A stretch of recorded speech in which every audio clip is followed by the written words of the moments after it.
여러분 안녕하십니까? 제가 오늘은 추미애 의원실에서 받은 국방부 자료를 바탕으로 국방부에서 안보폰 또는 이제 비화폰이라고 불리는 이 전화기, 휴대전화기를 어떻게 사용했는지, 얼마나 몇 대나 사용하고 있는지 그 실태를 여러분들과 함께 나누고자 합니다.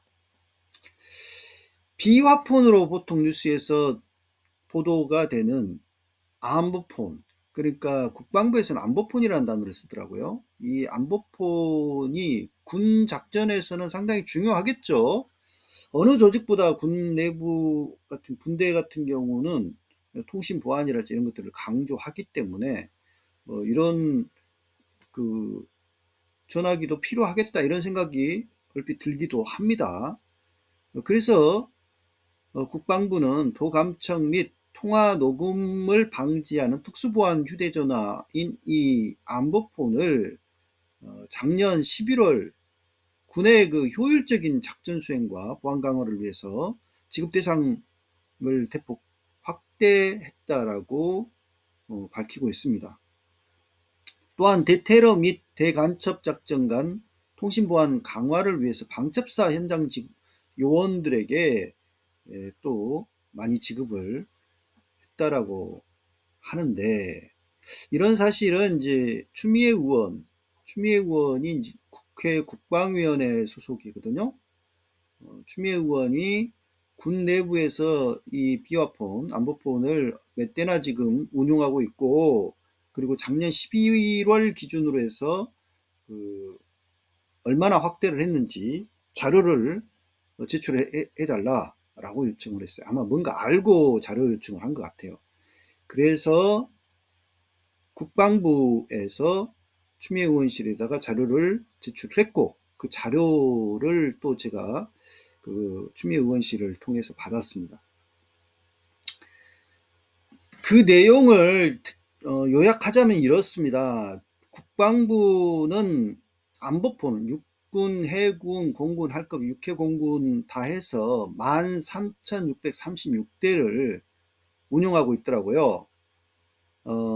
이런 자료는 이제 지난 1월 27일 날 추미애 의원실에서 추미애 의원이 국방부에서 받아가지고 공개한 자료인데요. 이렇게 많은 그 안보폰을 국방부가 사용하고 있습니다. 그리고 재작년이 되겠습니다. 재작년만 하더라도 안보폰은 1990대밖에 없었어요. 근데 무려 13,636대나 사용하기에 이르렀으니 무려 7배나 증가한 규모에 해당되죠. 특히나 그 국방부는 작년 11월 첫 주에 계엄을 딱 한 달 앞둔 시점이지 않습니까? 무려 7,826대나 되는 안보폰을 확대 지급할 계획을 심의 의결했어요. 만장일치로 그것도. 그 중에서 1525대, 19.4%에 달하는 1525대는 어디에 지급을 했냐면 방첩사 현장 요원들한테 지급을 합니다. 여러분들 지난 123 내란 사태 발생했을 때 방첩사가 가장 핵심적인 그 군 부대로 움직였지 않습니까? 방첩사가. 그러니까 이들한테 1500대나 확대 지급을 한 게 그냥 우연의 일치는 아니죠. 그리고 1659대 21.1%는 육군 대대장급 지휘관들에게 지급을 할 계획을 세우고 있었습니다. 그러니까 지난 계엄 사태 당시에는 이미 지급이 된 거예요. 11월 1일 날 이게 의결이 됐으니까 이미 그때 당시에는 지급이 된 상태라고 볼 수가 있겠죠. 그래서 국방부는 계엄을 한 달 앞둔 11월 1일 날 방첩사와 육군 등을 중심으로 안보폰 확대 지급 계획을 의결했고요. 지난해 12월 3일 발생한 이른바 123 내란과 관련해서 방첩사가 핵심적인 역할을 한 부대라고 하는 것은 이미 잘 알려진 사실입니다. 그래서 갑작스럽게 7,826대나 되는 비어폰, 이 안보폰을 확대 지급을 한 게 바로 내란 이 계엄을 앞두고 일부러 그렇게 한 것이라고 하는 것은 거의 틀림없는 사실이겠죠. 추미애 의원은 김용현 당시 국방부 장관 지시에 따라서 국방부 실무자들까지 안보폰이 확대 지급된 것으로 보인다라고 하면서 특히 그 내란 핵심 부대였던 방첩사에 집중적으로 보급된 배경을 명백히 밝혀야 된다, 이런 주장을 합니다. 공군, 해군 이런 데는 100여 대밖에 안 돼요. 근데 특정 부대, 방첩사에 집중적으로 지급을 했지 않습니까? 확대 지급을 했거든요. 안보폰 도입 및 운용에 투입된 예산만 해도 급격히 증가하고 있어요. 2022년에 15억 2천만 원이었는데 2023년 되니까 37억으로 늘어나고요. 2024년 작년 되니까 배나 늘어나가지고 63억 7천만 원. 2025년 올해에는 114억 6천만 원에 이 안보폰 사용 예산이 사용될 지금 상황입니다. 그 계획서를 보니까 그래요. 이렇게 어마어마한 비용을 들여서 군 내부의 그 안보폰들을 지급하고 사용하게 만들고 있다라는 것이죠. 추미애 의원이 국방부 자료를 받아서 공개하기 전까지만 해도 우리가 일반적으로 아는 것은 뭐였어요? 경호처와 일부 장관들이 안보폰을, 그 비화폰을 사용했다. 계엄 당시에 자기네들 증거인멸, 뭐 이런 그 무슨 이야기를 주고받았는지 그런 것들을 그 철저하게 감추기 위해서 한 거다, 이렇게만 생각했지 않습니까? 그런데 이번에 밝혀진 내용은 보면은 군 내부에서만도 13,000여 대를 쓰고 있었어요. 이게 어마어마한 규모지 않습니까? 근데 저는